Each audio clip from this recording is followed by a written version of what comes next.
The second thing every business does, find the part that sucks and eliminate it. Okay, find the part that bugs everybody and get rid of it. That's what every business needs to do. And go back to those first 3 questions I asked. Who's your client? I probably beg your pardon. What do you do? Yeah. For who? Yeah. What change do you help create? That's what you're looking to do.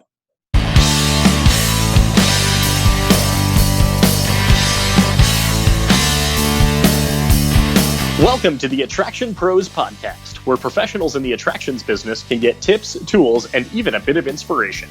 Join us as we tackle some of the most important topics facing the attractions industry today and gain insights from some of the top leaders, creators, and influencers from the exciting world of theme parks, zoos, museums, aquariums, and family entertainment centers. Because this show is created by Attraction Pros for Attraction Pros. I am Josh Liebman, Director of Business Development for Amusement Advantage. I help attractions understand and improve their guest experience. And I'm Matt Heller, founder of Performance Optimist Consulting. I help leaders lead and work with attractions to increase employee engagement and retention. Now sit upright, hold on tight, and enjoy the leading resource for attractions industry professionals, the Attraction Pros podcast. Matt, how's it going? Josh, it's going pretty well. How about yourself? I'm good. Did I throw you off? I didn't start it with hey. A little bit, but you know what? If there's anything that I've learned after 140 some episodes is to expect the unexpected. Exactly. Expect the unexpected, especially if we're talking about experiences. And especially if we're talking about this guy, Dennis. This guy, Dennis Moseley-Williams, he is an absolute expert in something called the experience economy, which, by the way, if you haven't read the book, go out and buy it, read it. It came out decades ago. Quick point, Dennis did not write the book, but he cites it so much as far as how he has built his business model and his consulting firm. And here's the really interesting thing. Dennis is a consultant, speaker, etc. in the financial services industry. But he doesn't talk to them about only things related to financial services. He talks about taking their business and turning it into an experience. And that is why I thought it was so important. He reached out to me. We have a mutual friend who connected us.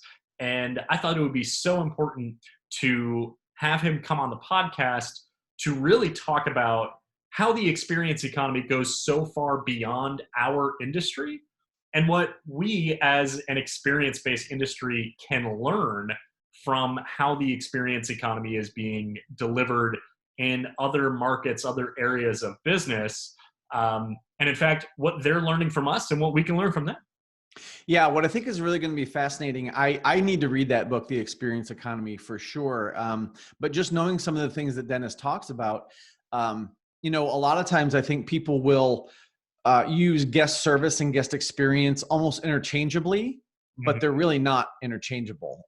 The little bit I know about what Dennis is going to talk about, they're very, very different. And I'm really excited to kind of hear what that difference is, because I think it's going to give a lot of operators, especially right now as we're in the middle of COVID-19, we've got some time. So it's going to give operators, I think, some things to think about that they need to maybe put into place when it is time to reopen. Certainly we're going to have new processes and procedures, but we can completely revamp our experience based on some of the things that he talks about. For sure. Well, we could talk all day about it, but I would say, for our audience out there, get ready for a fast-paced, high-energy conversation here, and fasten your seatbelts, and let's take off with this conversation with Dennis Moseley-Williams. Dennis Moseley-Williams, welcome to the Attraction Pros podcast. We are so excited to have you on today. How are you doing? I'm doing really, really well, and I'm delighted to be on your podcast. Thank you for asking me, and I look forward to sharing some thoughts with you on the experience economy and as it relates to all things amusement. Absolutely. So let's talk about the experience economy. It's definitely something that you have built your entire business model around. What sparked this passion for this? Oh, wow. Okay, so 50 million years ago, otherwise known as about 25 years ago or so, I had a buddy who was a financial advisor. And he called me and he asked me for some help. New guy. And he said, will you come and sit in the room and just watch me do a dress rehearsal on a seminar that I'm going to be hosting for some potential clients in a couple of days? Just come. And I remember he said to me, don't be funny. Like, take this seriously. You're my friend. I already know you're funny. I'm asking you for a whole other part of your brain. Come and sit down. So for literally takeout, I'll pay you dinner. I watched him. And at the end of it, these are the two things I told him. And just for fun, I spoke to this friend last night on the phone. Isn't that just the craziest coincidence in the whole world? Yeah. Steve, still my friend. So I told him these two things. I said, number one, and I mean this sincerely, oh my God, you're the smartest guy I've ever met. Like, he made me reconsider all the time I'd wasted learning what I was learning about. I remember thinking, I don't even know what the hell he's talking about. He is the smartest guy my age I've ever met. The second thing I told him was, I wouldn't give you my money, A, if I had any, and B, if you were the only person on earth, because I didn't understand a word you said. And I said to him, you are making an assumption, and the assumption that you are making is that people who have a lot of money are very smart. And I'm going to make an assumption that their grandfather saved a lot of money. That's my assumption. I don't think they're so smart at all. And I suggested that it wasn't about the money. It was about what's inside those people. I said, if I were you, I would just go after one thing, and that is get them to explore what it feels like to not have answers to questions. And I remember saying to him clearly, and just another fun coincidence, where his office was, where this conversation was happening, is about 3 blocks from where I now live. How crazy is that? I walk by it all the time. I said to him, right down the street, there's a Starbucks. Like, gentlemen, this is 25 years ago. So this is like, it was a new deal, okay, for our part of the world. So I said, there is something going on down the street at Starbucks that people are paying for that has nothing to do with the coffee. And it was this idea for me that if we all easily agree, oh yeah, I'll pay a premium at Starbucks because it's, and I'm going to use this word, but it's not the right word, because it's nicer. Okay. All right. It occurred to me, if we accept that we're paying for the experience, there must be an economy under it. There would be different rules. Now, this is like, gentlemen, this is like 1995. This is around there. Okay. The book, The Experience Economy, came out in 1999. So it turned out that while I was thinking about this, and I'm sure loads of other people were thinking about it, 2 very important gentlemen were also thinking about it, Joe Pine and Jim Gilmore, who wrote the book, The Experience Economy. So fast forward to 99, and a good friend of mine at the time in the business said to me, hey, you read The Experience Economy? I was speaking at a conference in Charlotte, North Carolina. I said, no, I've never heard of it. And he goes, oh my God, well, you and this guy who turned out to be Joe Pine, who's become a friend of mine, he said, you're both on about this idea of Starbucks. So then the idea for me of, yeah, sure, we'll pay a little bit more if it's a premium, but I started to get this suspicion that there was something else to it, that it wasn't just that it's nicer and that it uses some escapist language and you can get it any way you like. You can customize a coffee there 80,000 different ways. I started thinking, no, people go to Starbucks to get completed. That's why they go to Starbucks. The coffee, just like the Mickey Mouse ears, is memorabilia. What you paid for was that thing you needed to feel inside in Starbucks. And when you walked out with your coffee down the street and everybody sees the logo, that's no different than walking through the airport in Pennsylvania with Mickey Mouse ears on. We all know where you just were. So that was truly that was the inkling, was the idea that my friend was trying to sell something invisible, something complex that everybody needs.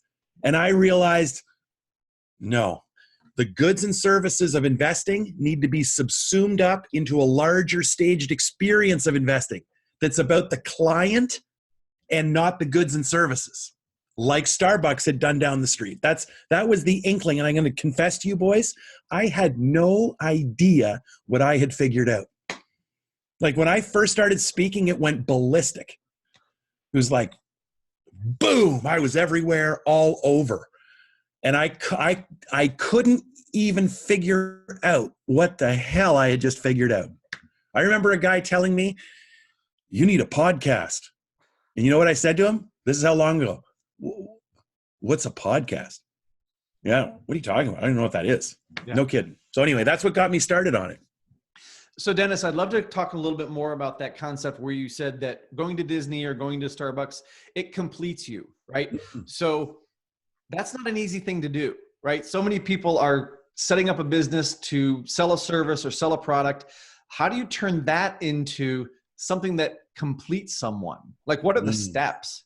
I know we only have an hour, but. Fair enough. Well, it is really, really hard to do. So part of it is understanding that, so there's a few rules to the experience economy. And if by referencing the book wasn't enough, let me say explicitly, there is not a person working today that shouldn't read the experience economy. Okay. And I'll just point out, I didn't write this book. Although for fun, I'll let you know that, and I tell Joe Pine this all the time. People always think I have. So I said to him, you have no idea how many copies of your book I've signed. And he says to me, and he laughs, he goes, do you sign Joe Pine? I go, no, I just signed Dennis in it, which is true. This name. Yeah. Thinking eventually that person's going to realize, wait, who the hell is this guy? Well, there are compliment that Joe can get. That's it. I'm like, so these are the rules. The first rules is that services and experiences are not the same. So this is right where it begins, okay? Service is always about saving people time and ultimately money. It's about making things easier and faster, and it's often mislabeled as experience. Oh, the grocery store, what a great experience. I was able to check out my own groceries. That is not an experience, that's a service. They made you do it and you got to move through quicker. But nobody ever checks in at the airport and says, what a wonderful experience. Nobody goes to the grocery store, checks out and bags their own merchandise and says, what a great experience. Experience is about creating a desire to linger. So to use the grocery store as an example, no, Whole Foods is an experience because when you go there, you stay for a long time, you browse, you shop, you have a sandwich, a coffee, you sign up for a course. Okay. The second sort of rule of experience is that time is the currency of experience. Okay. Which means, well, as I said, it's not about making it quicker. It's about making it more engaging. And the final rule is that the customer transformation is the point. That the purpose of the business is to change. Experience happens on the inside. You can't see it, but we want to change the client. Okay. Shifting them from one reality into another, which is what happens at Disney, to use as an example. While you're there, it's not even so much a suspension of disbelief. It's that Disney exists as its own place within a real place, which is really fascinating. So something I ask my clients, and this is about, Matthew, getting to the idea of transformation, completing the client, is this. And it's for you guys. You should ask yourself this question. I ask myself this question. My wife, Sherry's a grade school teacher. She asks this question. And there's 3 questions. Here it is. What do I do? What do we do? This business I'm in. What the hell do we do anyway? For whom precisely? And the last question that's so critical is this. What change do I help create?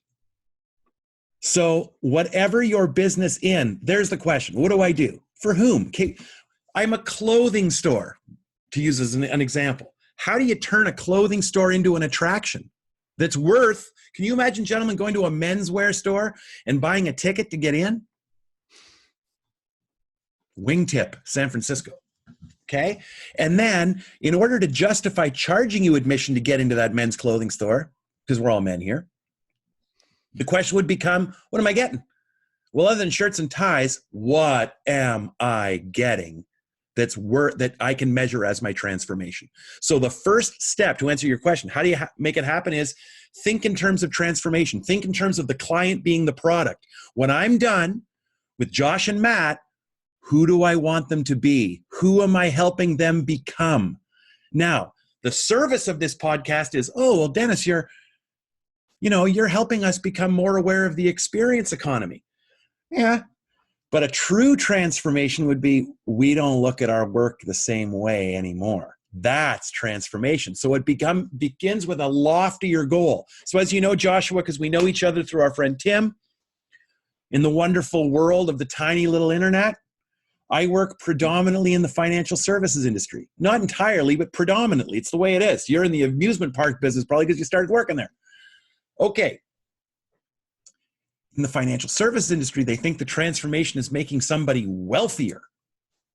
Oh, I turned him into a person with a job and a savings account into a person who's independently wealthy. That's not the transformation. That's just a service. Transformation would be enlightened, funded contentment. We're all making money and saving money to have a life. We're in the pursuit of joy and happiness. A true transformation in the financial services industry would be making a person happier, more joyful, more aware of themselves, having challenging conversations with them. Okay, let me jump really quickly. Let's go to amusement parks.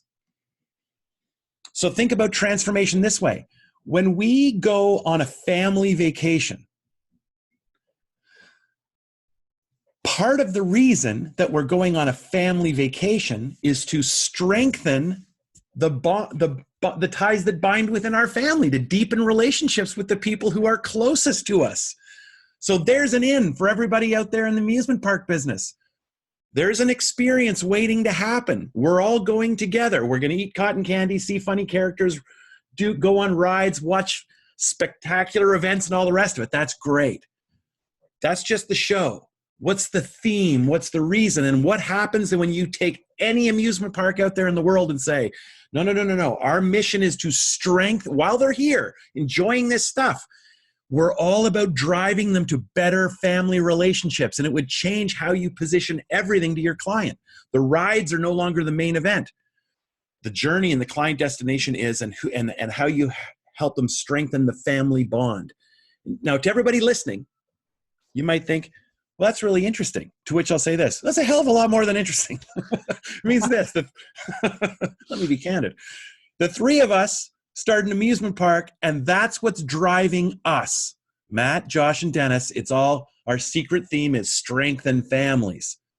Okay, meanwhile, down the road, there's another amusement park, and what's driving them is short lines and quick rides, or whatever. Price. We're about strengthening family, and just down the street is another person. He's got family on the mind too, but his is value pricing, family pricing. So you say, well, there you go. It's the same thing. It's hardly the same thing. I want to make families tighter. You're offering them a discount because they got 3 kids. That's a totally different, it changes your posture on everything is what I'm saying. Mm-hmm. So, earlier you equated kind of the Starbucks cup walking down the street to wearing Mickey Mouse ears in an airport, and kind of, saying that is the memorabilia of the experience, almost the vehicle of how that person got that transformation. And then I love, just equating, what the attractions industry does, what the theme parks industry does, of strengthening family bonds and whatnot. So being that you predominantly consult for financial services, what are you telling them when let's say you're creating the analogies, maybe to whether it's our industry or anything to kind of experience based, what are you telling them that we do best as an industry? What you guys do best? As an industry, the experience-based industry. Oh yeah. Okay. So you design time better. Okay. Experience, when you think about, and it's so funny because, you could really start with it. What the hell is an experience anyway? What is one? An experience is something that engages you in an inherently personal way and that ultimately changes you in some way. So if you ever are standing in a line, or you're in a business, you're interacting with it, you're experiencing it, and you lean over to your wife or your buddy or your whomever, or even yourself, you say to yourself, wow, I am never going to forget this. You have had an experience. Really easy to identify a bad one you've had. I'm never coming here again. This is terrible. But when it's very positive, that's an experience. Experience is time well designed. Too many businesses look at the engagement stage of the relationship as everything. In so doing, they focus, follow me on this, on the experience of buying. They say it's all lip service, but they don't, I forgive them because they really don't know how they're offending me. They say, we're very customer centric, okay? But literally it's like, no, what you mean is you're trying to sell stuff a different way. Experience is time well designed. What the amusement park industry knows and understands is that your experience with the park begins before you ever get there. On the enticing stage. Even I gotta do a shout out for Disney. This is the greatest Disney story on earth. And had you not asked that question, I probably never would have thought to tell you this. So thank you. So I fly all over the place talking. So one day, it doesn't happen often, but every once in a while there's a little slip and somebody somewhere didn't book me a hotel room. No problem. I said, I'm perfectly capable of getting online and booking a hotel room. Don't worry about it. Within moments, I've booked a hotel room for that night at Disney. Where did I stay? I stayed at the Disney Contemporary Resort. I've stayed many times at the Swan and and the other one, this was different, low level, okay? On a Dolphin. Oh, that's correct. The Dolphin or Swan, but it wasn't either of those two. It was like 5 minutes away on a little shuttle bus. It was very pretty, very nice. Disney Contemporary Resort. I love it. I get in. I had booked my room, and I want to say to you, like 6 hours earlier, like it was one of those, oh, geez, I was just going to go to the airport. Oh, okay. I'll book it right now. 6 hours later, show up at the lobby. This is the entering stage. Get in. And you have to know, Sherry has a joke. She says, if you spend enough time with Dennis, Sherry being my wife, if you spend enough time with Dennis, he'll ruin everything for you. Because everywhere I go, I'm deconstructing it. Right. Geez, I really like it. I got to ruin it for you. Do you want to know why? I break it all down. So I'm doing what I normally do, which is being a total nerd in the lobby of this Disney experience, and I'm checking it all out. I get to the counter. I tell the guy who I am. He goes, oh, looks up at the computer, says, 1 moment, sir. He disappears behind the counter, and he reappears 2 minutes later, not even, 20 seconds later, and he hands me this beautiful wooden box. Do you know where this is going? Like I just bought a nice watch. What the hell is this? It has my name embossed on the box. Spelled properly, by the way, which isn't something I count on very often. Moseley-Williams. Those 2 E's mess people up. So I'm like, oh my gosh, what's this? And I open it up, and I get to have the little fob you wear. So 2 things. One is right on the entering stage, Disney has already established that they're not your everyday place. In 6 hours, they talk memorabilia. Hey, Dennis, do you still have the wooden box with your name on it? Yeah. Yeah, I do. Of course I do. I left with it. They created a moment the second I arrived. Before the experience had already begun, Disney created magic and wonder. Truly, like, what does this thing do? Forget your wallet, pal. Put it in your safe in your room. Everywhere you go, just wave yourself through doors, wave yourself past cash registers. Wonderful. So that was the magic, and here's the wonder. How the hell did you pull that off? I just booked this room 5 minutes ago. Like, how? So I said to them, this is brilliant. I tell them what I do for a living. And they're always very receptive. The frontline staff will tell you all kinds of great stuff that they do. I said, how long you guys been doing this? And this is why I love Disney, and I'm proud to be a shareholder. He says this. He goes, looks at the other guy. He goes, started about 3 a.m. this morning. Like, that was a brand new, innovative idea that whoever the heck figured it out and how to do it, they got it in place. And when did you start handing people customized bot? About 3 a.m. this morning. And I was checking at 4 o'clock in the afternoon. So however many years ago that was, it was amazing. Just totally incredible. That's really cool. So many of the things that you're talking about, I think are things that people would love to do, love to create those experiences, love to create the time and really be an architect of that time, but they don't have the time. You know what I mean? So what kind of things do you advise people about in terms of how valuable it is to take the time to create the experience and create that timeline for people, that will turn into higher level business? You know what I mean? Like, yeah. How valuable is that? It's the difference between being relevant and in business and talking about the business you used to have. It's pretty relevant. It's like, so, I get myself in trouble every once in a while. Probably not a big surprise. And so I'm going to try not to get in trouble here while I make this point. 50 million years ago, Peter Drucker, he said that marketing should kill sales. Okay? Well, this is what I think. I think he's right. You can't sell anything anymore. Are you crazy? With the internet, come on, we can find anything we want. When was the last time either one of you felt really compelled to run out and buy something?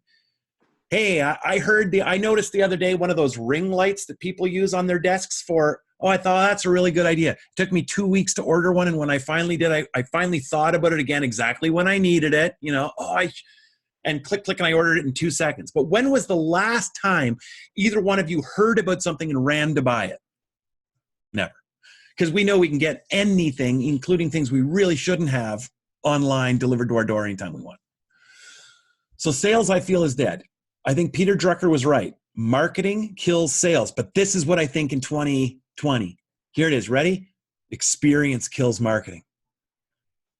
Experience is your best marketing. So there's facts and there's stories. So here's a question for everybody out there, and I give you the answer. This is like the best podcast of their lives.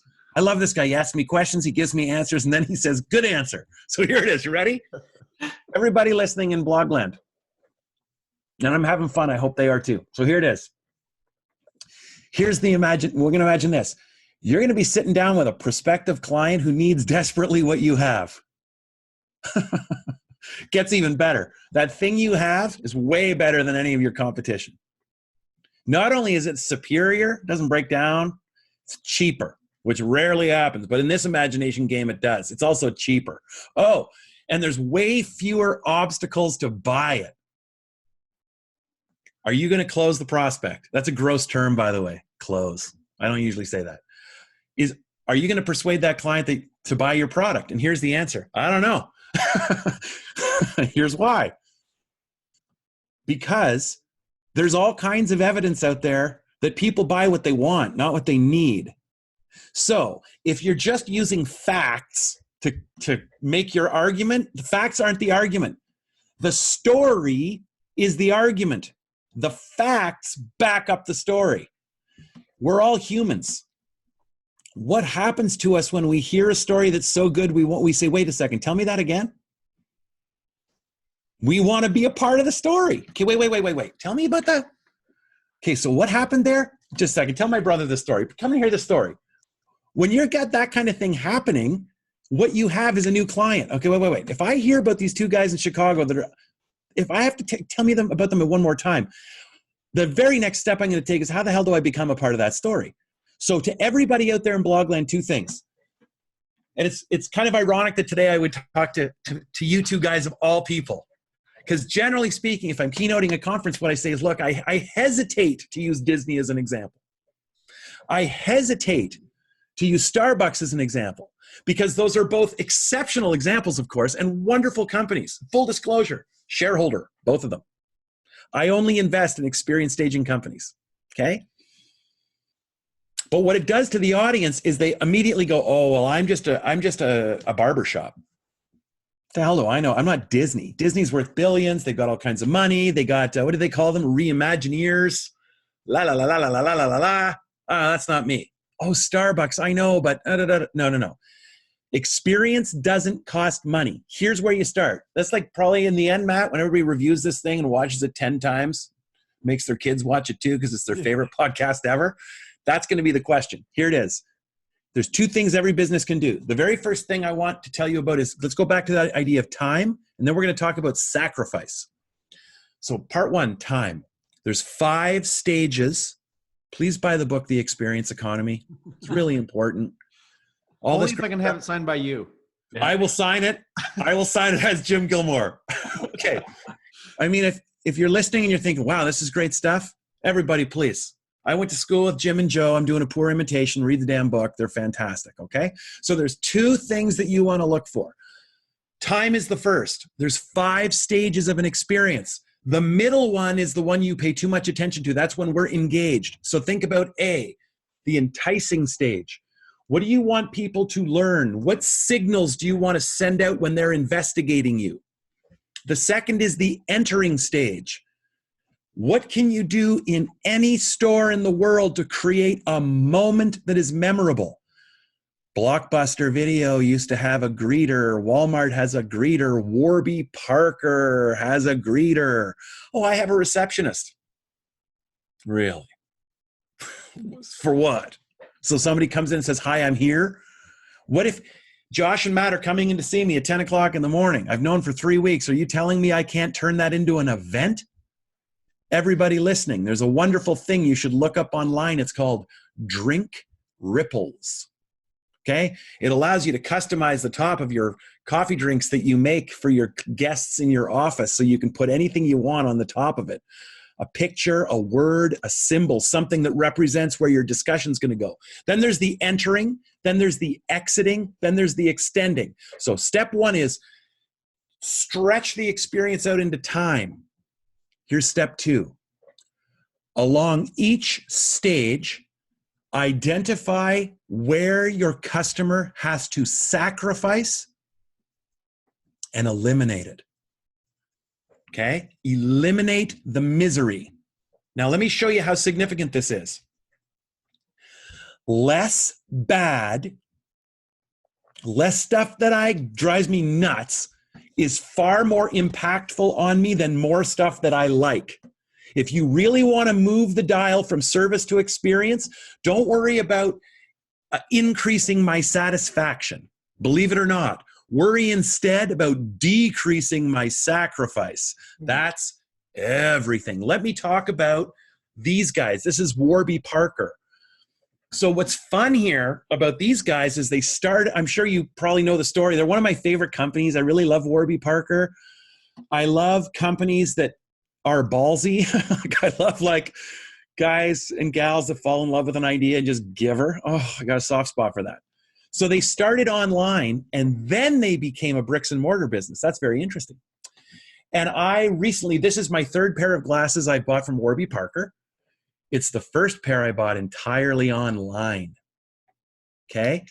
Which, as far as the online goes, it's a wonderful experience. It's fun. It's augmented reality. Okay? You hold your phone up, it does a 3D scan of your face. I tried all different lenses on, got to, it's amazing and fun and exciting. Ready for this? Any optometrists, ophthalmologists who might be out there in Blogland? Yeah, I did the whole eye exam through my phone. Wow. Yeah, that if you're an optometrist, that feeling you just got in your gut, that's called commoditization. And the good news is it sucks. The bad news is it blows. Okay? So, yeah, I got a whole pair of glasses, and when they showed up, they felt like a dream, and they worked perfect, and I could see the whole 9 yards, and it's beautiful. Now, go back to their store. I want to stick on this idea of sacrifice. When you show up, yes, there's a greeter. Here's the other thing that Warby Parker does that's really neat. Picture their store. There's always people in it. All the staff have got tablets. They've eliminated, think the Apple store. Warby Parker borrowed this from them. Eliminate sacrifice. Get rid of the cash register. I don't want to line up in your store and then line up at the cash register. You're killing me here. When you save me time by eliminating the cash register, you increase the amount of time I can spend in your store enjoying stuff. At Warby Parker, let's say that, I'm looking at these glasses on the left-hand side of the store. And I think, yeah, maybe, I'm not going to walk around with them. I'll leave them for the next guy to try on, etc. And now I'm looking at a black pair and now a brown pair. And I think, oh, let me see that clear pair again. And now I look back and there's 3 people standing there. So I can't really, got to bump into them. I got to pardon me, I got to bug them. At Warby Parker, the right hand, they're mirrored. Either side of the store is the exact same. So they actually have half as much merchandise as you think they do.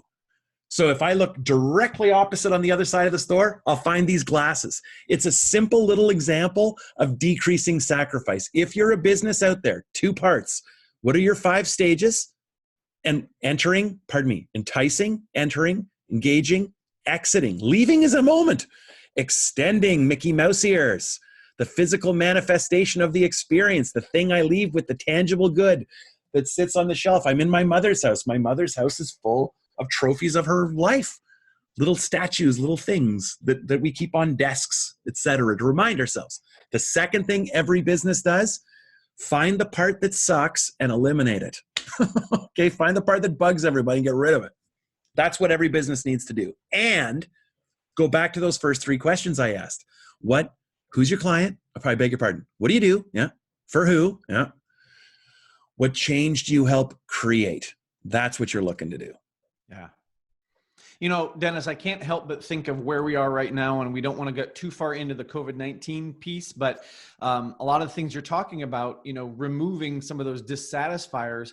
I think in the attractions industry, we were kind of on a trend, and Josh talks about this a lot. We were kind of on a trend to remove some of those things and, you know, make things more simple for people.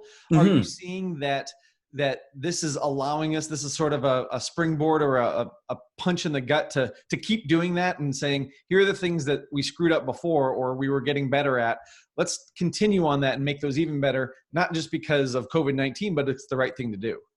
Yeah. And I'd just like to say this, Josh, you're going to have a really good question now, because Matt's had 2 very good questions in a row. I'm just saying, people are going to start to notice. I do my best. Okay. So yeah, that's a really awesome question. I almost feel a need to say that we didn't practice this ahead of time. You know, when you watch a Tonight Show, you know, it's like, so I hear you're working on an album. Oh yeah. You know, it's like, where are these questions coming from? So here it is. I have been asked, so I've been fighting the uphill battle of the experience economy for most of my career. I don't know why. It just happened. You already know how it started. Okay. So for the first 17, 18 years, I had to defend it. Now remember, predominantly but not exclusively, I work in the financial services industry. We sell serious things that everybody needs. We're super smart folks. To hell with all your fishy talk here, buddy. At the end of the day, it's about returns, and people are afraid and making sure they're all right. Forever and a day, I was making the argument, no, it's about the experience. Everything else is baked up and inside.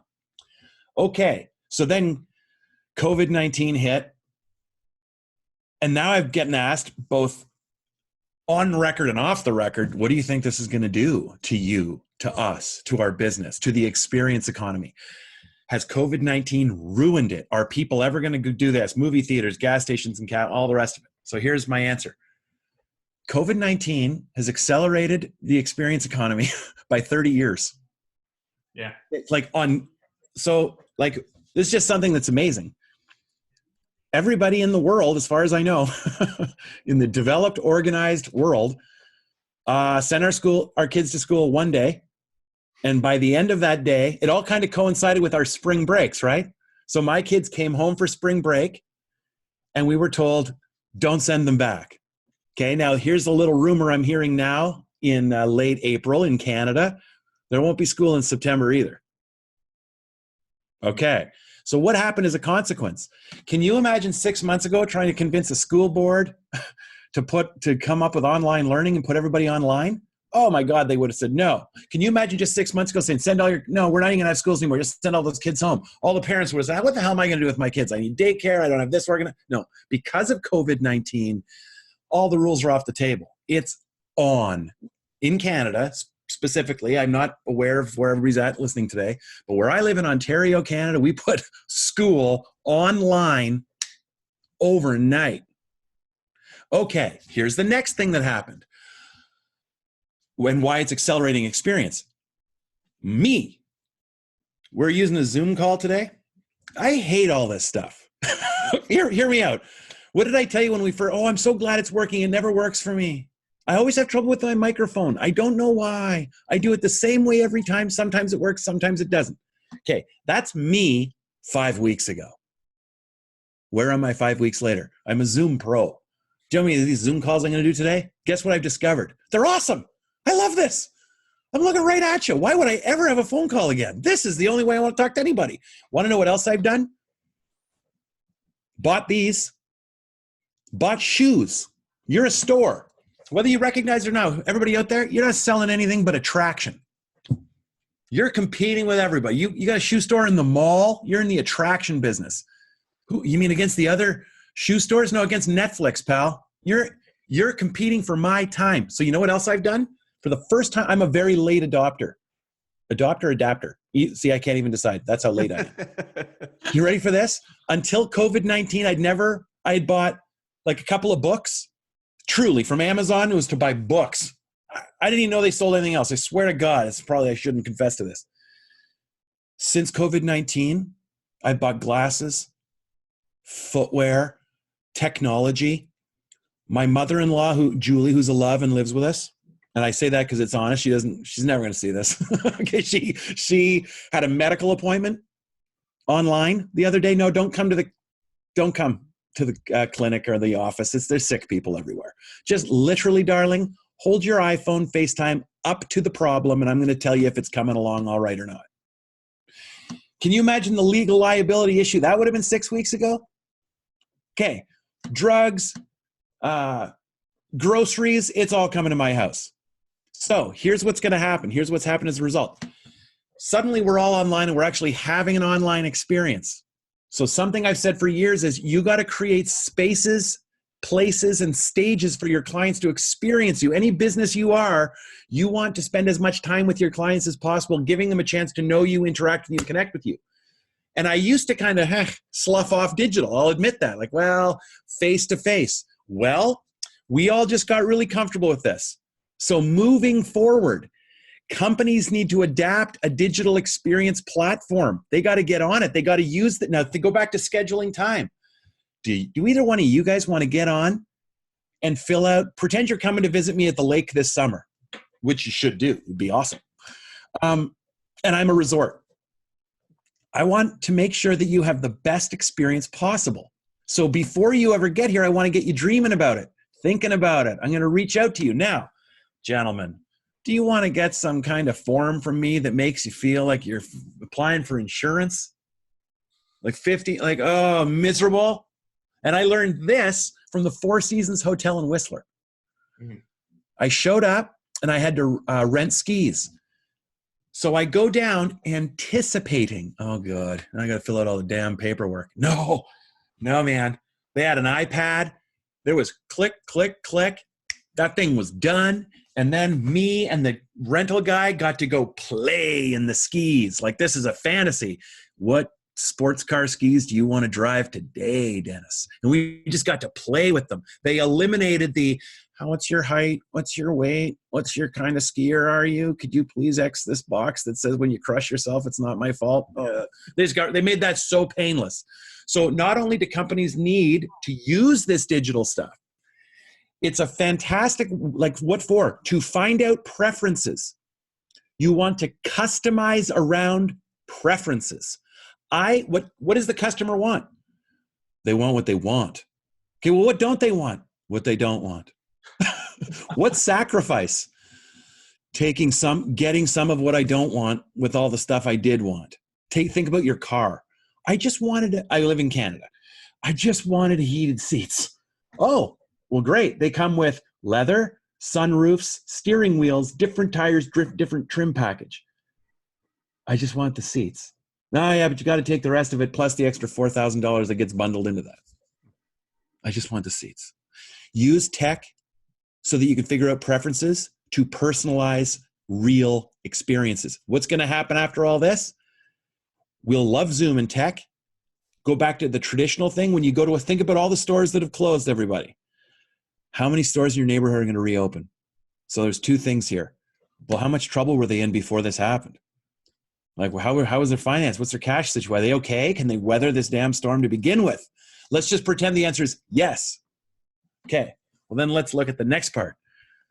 Was their business worth talking about before? Did anybody get excited about going there? Because if you were just a place selling stuff, cut your losses. It's over already. Mm-hmm. It's over already. It's got to be worth charging admission to get in. That's how good it's got to be now. And people will be dying for it. But from here on in, if I want to buy shoes like I did the other day from Amazon, no, they were bought quicker than I could get. I live in a house on the street. Quicker than I could grab my keys and just get in my car and start it to drive to the shoe store at the Rideau Center. Quicker than I could get my keys, put on my shoes, walk down 5 steps and get into my Jeep. Click, click, click. That's the color. Click. That's the size. Sent. It will arrive on May 6th. Pretty hard to put that back in the box. For me to go to the mall, to go to the store, you're competing for my time and attention. It better be an event, and it better be so good that I spend money to get in, because otherwise you're already out of business. I hate to say it. And I think that's a really important thing to think about. And I love the example that you gave of using tech to enhance the digital experience of the real life experience. I probably butchered the exact way that That's the gist of it. That's it. Yeah, you got it. And I love the ski rental example you just gave, because I've always thought that the process of renting skis has always just been so sterile and administrative, and so glad to see that the Four Seasons in Whistler. It's so gross that I know it. All the skiers out there are like, no kidding, eh? Because this is what we're all thinking. Oh, I let my first A out there. It's official. I'm Canadian. Official. Yeah. Everyone that just heard you say that thought what I thought, which is, I know. It's friggin' misery, and it's so gross. It justifies me carrying these heavy damn things across the whole country. It's so gross. I'd rather just deal with the storage issue that my own skis are through the whole airport experience. Right. That's how gross it actually is. So, unbelievable. And so here's a huge challenge that we're facing. And during the downtime, at the time of this recording, everything is very much still shut down. A lot of our industry has accelerated their digital engagement, whether it's zoos doing live streams of animal feedings and museums bringing their content. Family entertainment centers are hosting virtual birthday parties. On the other side of this, we now have an uphill battle of basically what you just said, of that shoe store in the mall, that, hey, this better be an experience, because so much of what we can do now, we've realized we can do digitally. And the importance of that experience is now only magnified. It was, I would say, just as important as it was before, but now it's magnified from a challenge of the competition. You talked about kind of the competing against Netflix, and I've been talking about that for a while. If I'm talking to staff members at attractions, I'm saying, hey, if I'm sitting on my couch, binge watching all of Tiger King in one sitting, it means I'm not out of my house and at the attraction. So delivering that experience. What do you see as far as, being able to get people out of the house when it's time to leave the house again and to experience in-person, whether it's leisure or retail or all that, really? Yeah. And as you know, to your point, to echo your point, the evergreen nature of the internet is fantastic. And one day I imagine we're probably all going to revisit this podcast and think about what was going on when we had this conversation, right? Like, it's like, I have no friggin' idea where this show is going right now. This is nuts. I don't really know. And as you know, at this time at this time right now, it's kind of split down the middle. I happen to be in the camp that's, are you crazy? People can't wait to get out of their houses. Oh my goodness, it's going to boom. And if I go back to the idea of what are the 50% businesses that will make it, assuming everybody has a strong cash position, it's going to be restaurants, clubs, and coffee shops, places where the food is actually just a complement to the experience that you're paying for. Okay. The answer is people will want very, very specific and okay, there's two things. One is this. Increasingly, everybody here, the three of us, measures the value that a company or a podcast brings to us by answering this question. Who are they helping us become? Who are they helping me become? What am I learning from these two guys when they have their guests on? And how does it change the way I look at everything? So that's part of it, is you must be oriented towards transformation. There must be some kind, it can be, it can just be fun. Let me get to step two. Number one is aim for transformation. And here's number two, mass personalization. Following on this idea of eliminating sacrifice is also information I don't need. So here's a great example. And I've talked about these guys for years, which is take, for instance, this is a really cool little innovation, Carnival Cruise Lines. So what a great example. People are asking, are people ever going to go on cruise ships again? Okay, you ready? Yes. In fact, in general, let me say this about that. Everybody, This isn't going to last as long as we fear. This will not end as quick as we'd like. Somewhere in there. But it's not going to be like, but it's not going to end as quick as we want. Okay? It won't. But it's not going to go as long as we fear. And the second thing is this. Some things will change and change forever. For anybody listening who's done any business travel or even just leisure travel, I've been flying in jets for work for 25 years. I've grown accustomed to seeing Chinese nationals or Asian people from afar traveling to Canada and the United States in airports with masks on. Now, everybody listening right now, we're all used to seeing masks now. Oh, there's a guy wearing a mask at the gas station in my neighborhood. That didn't happen 6 weeks ago. So something that could linger, for instance, is you might see, Caucasians wearing face masks in airports now. Okay. Everything else in your life is going to go back to normal. Everything else will be remarkably similar to what it was 6 weeks ago, I promise, with one difference. A, we're going to be more comfortable with online. We've been watching Netflix, downloading stuff. I'd be, as I mentioned about this Zoom stuff, how many Zoom webinar did you do 2 years ago? I don't know, this many. How many have you done in 6 weeks? This many. It's all I'm doing. So that'll come back. Let's go back to Carnival Cruise Lines. The next thing that'll happen is this. If I'm going to go somewhere, take conferences. Well, now I can just talk to Dennis on a Zoom call.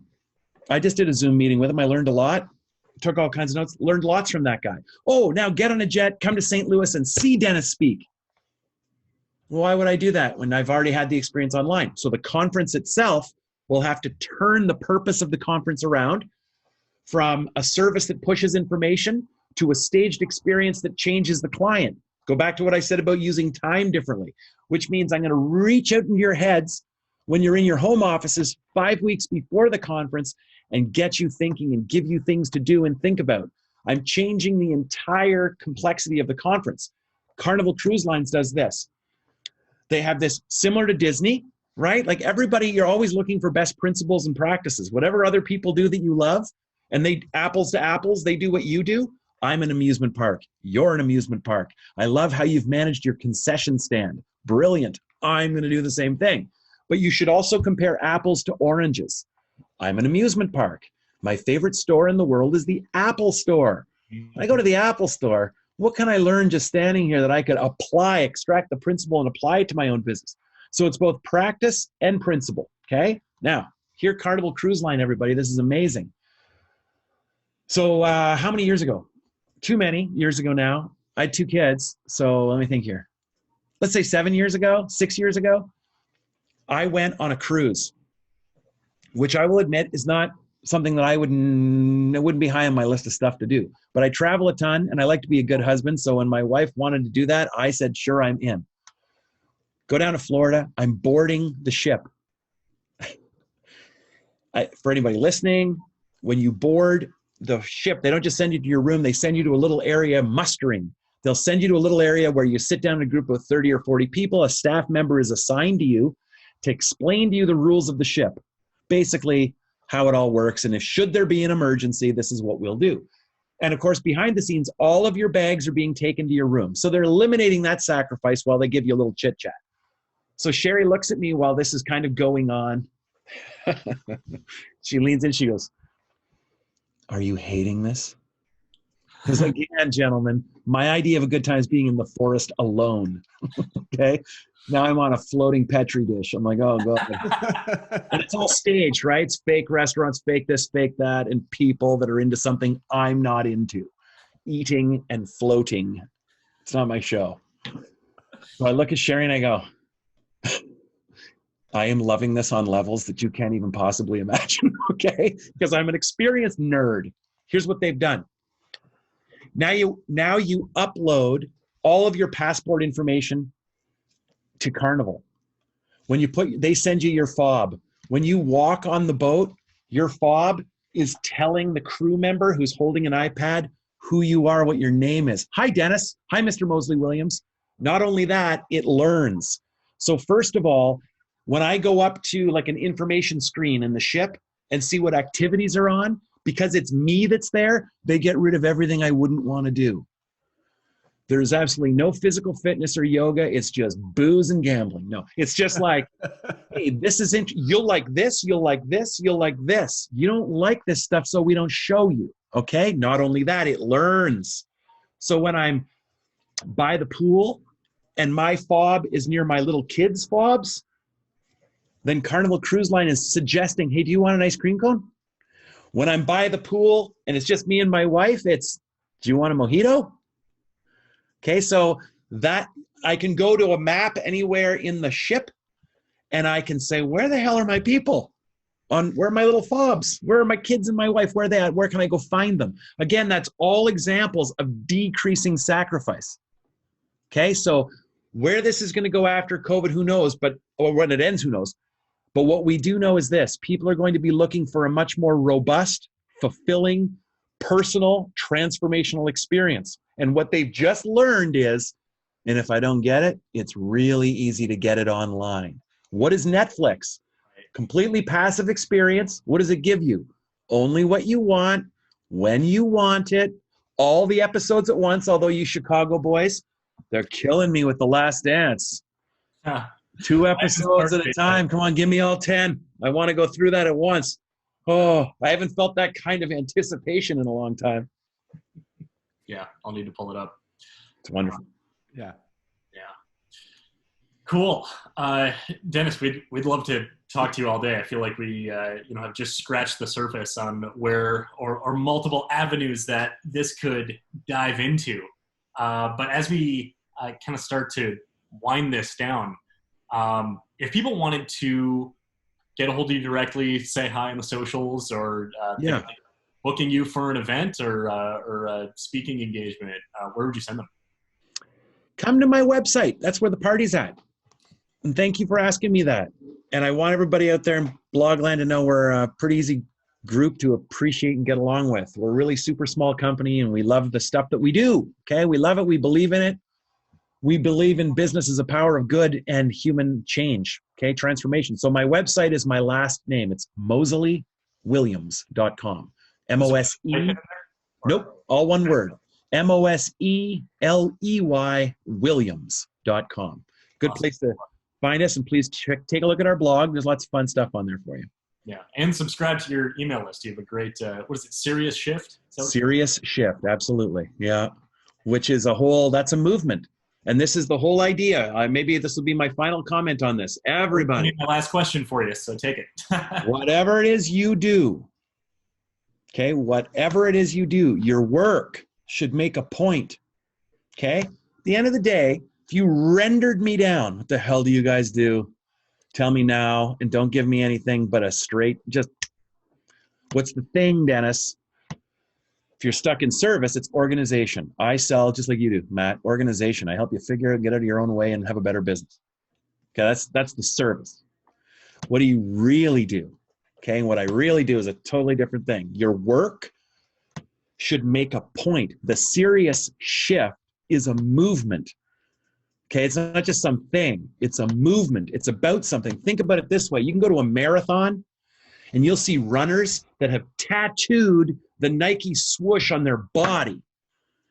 You don't ever see an Adidas thing, and you don't see New Balance. And they're wonderful companies. They make a wonderful product. I've owned New Balance. I've owned a pair of Adidas, and I've owned a couple of others. But I'm making a distinction. Nike, just do it. Nike is about something. The other guys just make shoes. So your work, like Nike, people wear Nike because they just want to do it, right? Same thing. Whatever the hell it is that you do, no. What's the point of it? What's the movement? Plant a flag. People followed me into Serious Shift, okay? The second is it should leave a mark. Your work should leave a mark, okay? You shouldn't forget it. You should say to somebody afterwards, I'll never be the same again. I'm never going. This is my place now. And lastly, this is the biggest question for anybody. If you guys stop doing this podcast, who would care? You want to measure the impact of your experience or of your marketing dollars. Use 50 million things you can measure. But the number one thing to measure is who would miss you if you were gone. Your work should make a point. Should leave a mark. I won't be able to ever not think about it that way again. And lastly, if I disappear, you'll miss me. All the stuff I've ever done, here's the most rewarding thing. I had a tech issue in December. So I put a video blog out and I said, everybody have a wonderful Christmas or holiday season. I'm going to see you in the new year. Okay. And then I give myself a little break. Holy geez. Then we had a tech issue. So we missed like 2 weeks, maybe even 3 of the blog. That's like 4 or 6 blogs going out. Honest to goodness, I should have done it just to make myself feel better. I couldn't believe how many people emailed to say, like, did I get kicked off? Do I have to re-sign up? And I remember saying to people, you know what? I used to do this. When I stopped doing it, nobody cared. When I did this, nobody really cared. When they heard I didn't do this anymore, they were like, oh, that's too bad. What do you do instead? But that damn blog, the day I couldn't turn it back on again, I'd deal with emails constantly all day long. So that my final thought is make sure your work leaves a mark. Okay? It makes a point, it leaves a mark, and they miss it when it's gone. That's it. And as I said way earlier, find a transformational reason for your business to exist. Oh, that's really weird. That's really out there, Dennis. Everybody goes with their kids to your amusement park, not just to have fun, but to have meaning. Let that be your guide. They go to your place to get connected with each other. What happens to your enterprise when that's the lens you're looking through? It's no longer quick rides, cheap hamburgers, and fun things in Star Wars. It becomes, how do we foster communication, memories? Like the Mickey Mouse ears, those are the physical. But we've changed something. Now it's the cell phone. People want instantly capturable and shareable memories. So just giving them places to pose and stand with, places to sit. These things seem small, but create spaces, places for them to interact, bond, get together, capture, and share. That's it.